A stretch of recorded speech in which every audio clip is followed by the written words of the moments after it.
Hi, I'm Mike from Comprehensive Grants Management.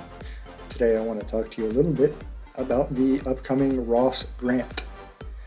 As the announcement for this grant has been delayed a little bit more than we anticipated, let's go ahead and put that extra time to good use and let's plan a little bit on how to maximize your opportunities with the Ross Grant Award.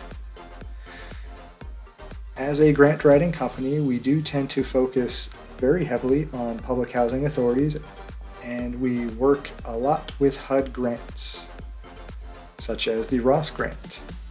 The most straightforward way for a housing authority to apply for a Ross grant is as the public housing authority as the lead applicant.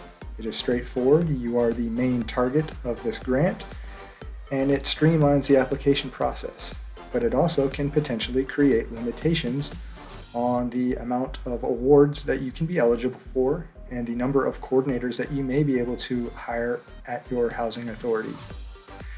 One main thing to consider is to potentially utilize your resident associations.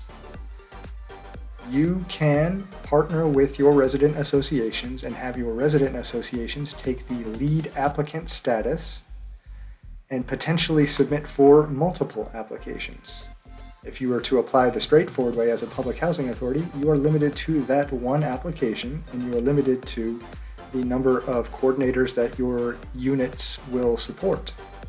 However, if you break this application up into multiple parts and you have each resident association apply separately for their own Ross coordinators, you can multiply the number of coordinators that you would otherwise be eligible for. As a public housing authority, you may only be eligible for one Ross service coordinator position.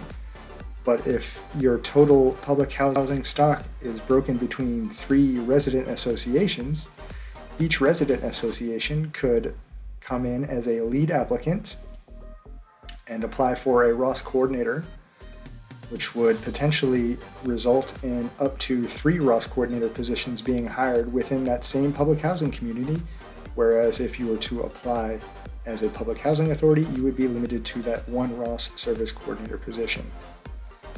With an approach of this nature, you will have to make sure that the resident association is the lead applicant, that they have a democratically elected board structure, and that they are prepared to facilitate this grant and operate as the lead applicant.